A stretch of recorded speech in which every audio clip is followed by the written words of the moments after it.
Merci de me donner la parole. Je souhaitais intervenir à ce stade parce que je suis un peu à l'origine de cette demande avec Claude Laugier, puisqu'au départ, sa demande portait sur la maison de Saint-Étienne à Paris, et j'avais demandé à ce que ça soit élargi aux autres sujets pointés par la Chambre régionale des comptes.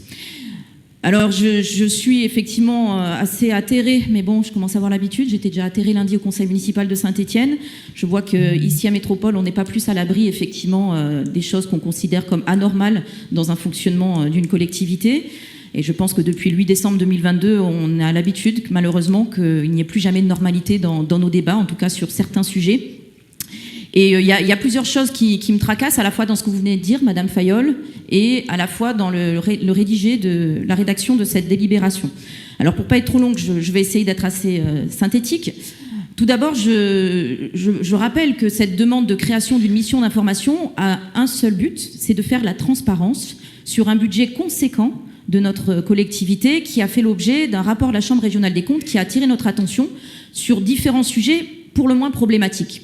Et nous avons souhaité que l'Assemblée délibérante, que nous sommes ici aujourd'hui, puisse se saisir de ces questions pour pouvoir effectivement avoir un certain nombre d'éléments, puisqu'on s'est rendu compte, à l'occasion des échanges, que ce soit à Saint-Étienne ou ici à la métropole, que même les membres de l'exécutif n'avaient pas accès à des informations fondamentales, notamment aux sondages qui ont été réalisés avec de l'argent public, notamment à la distribution des places de sport, enfin voilà, de foot, je ne refais pas le débat de la dernière fois.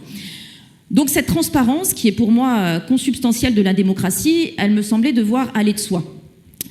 Mais il y a des choses qui me posent problème dans ce que vous dites, parce que effectivement, j'ai l'impression qu'encore une fois, cette transparence, cette démocratie, certains qui ne sont pas parmi nous aujourd'hui, et vous comprendrez que je cite Gaël Perdriau, bien évidemment, n'ont pas intérêt à cette transparence et à cette démocratie.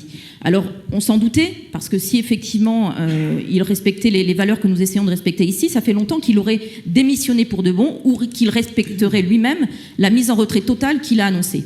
Alors qu'en fait, depuis décembre 2022, il n'a de cesse de mettre des bâtons dans les roues à chaque étape pour montrer qu'effectivement, c'est encore lui qui tire les ficelles. Alors moi, sur la délibération que vous proposez, j'ai aucun problème évidemment sur le fond, c'est ce que nous avons demandé avec M. Laugier, mais j'ai un problème sur la composition de la commission. Vous savez que je travaille avec un sénateur, ça fait longtemps que je travaille dans les collectivités ou au Parlement. Je n'ai jamais vu une mission d'information, une commission d'enquête dont le rapporteur ne soit pas membre de la commission. Et là, on nous propose de voter 8 membres, et le président... Donc, moi, quand j'avais lu le rapport, naïvement, je me suis dit, comme toutes les délégations de M. Perdriau en tant que président, il les a transmis à la première vice-présidente qui fait le boulot pour s'occuper de notre collectivité, qui fait le boulot dans des conditions difficiles, nous le savons toutes et tous ici. Eh bien non, j'ai été effectivement naïve, et donc voilà, c'est M. Julien qui se retrouve président d'une mission qu'il n'a pas voulu, visiblement, puisque lui-même n'a pas signé la lettre de demande, donc il n'en veut pas. Mais non seulement il va en être le président, ce n'est pas un problème, nos institutions le prévoient, puisqu'il y a 2 postes clés dans une mission d'information, et le président et le rapporteur, et nos institutions, pour justement garantir la transparence et le caractère transpartisan des travaux qui leur donnent une validité, une garantie, il est prévu que le président et le rapporteur ne soient pas de la même obédience, du même groupe politique, du même parti, de la même sensibilité. Donc, il me semblait logique qu'effectivement, le président vienne choisir le rapporteur parmi les membres élus par l'Assemblée délibérante de la mission. Mais là, on découvre avec cette délibération que le président et le rapporteur sont choisis ailleurs que dans cet hémicycle. Ce n'est pas nous, chers collègues, qui pourrons désigner les postes clés de cette mission. Alors moi, ça me fait me poser des questions. Monsieur Julien, je vais vous les poser directement parce que peut-être que vous allez pouvoir me rassurer. Vous comprendrez que je sois inquiète, a priori, vu ce qu'on traverse en ce moment. Et je tiens vraiment, avant de pouvoir exprimer mon vote, que vous nous rassuriez toutes et tous ici. En tant que président de cette mission, est-ce que vous êtes partant, comme nous, les membres de cette commission, de cette liste, qui avons demandé à ce que cette mission soit mise en place, pour que toute la transparence soit faite sur les sujets que nous tenons à aborder. Deuxièmement, est-ce que vous engagez à choisir le rapporteur ou la rapportrice dans la liste majoritaire qui va être issue du vote? Et, si je peux me permettre, habituellement, le rapporteur, c'est le premier signataire du groupe qui a fait la demande de mission. Et donc, en toute logique, ça devrait être notre collègue Claude Laugier.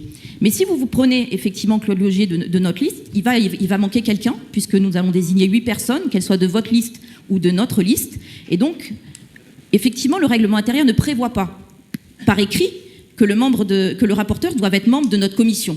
Il ne prévoit pas non plus, c'est pas écrit, qu'il soit même élu à Saint-Étienne Métropole. Donc, puisqu'apparemment vous avez décidé d'appliquer le règlement intérieur dans le sens qui vous concerne, effectivement, vous avez dit à Madame Fayol, j'ai trouvé ça un petit peu hostile d'ailleurs, que vous n'aviez pas à la prévenir que vous aviez reçu cette délégation qui aurait dû lui échoir, puisque rien ne semble évident, puisque rien ne semble pouvoir être réglé en bonne intelligence entre nous. Est-ce que vous pouvez nous expliquer comment et à quel moment vous allez choisir votre rapporteur? Est-ce qu'il sera membre de cet hémicycle? Est-ce que ça sera un élu métropolitain? Est-ce qu'il sera membre de la commission? Ou est-ce qu'il n'aura d'autre légitimité que la vôtre, qui vous est donnée par Gaël Perdriau? Donc double raison, effectivement, de nous inquiéter. Je vous remercie.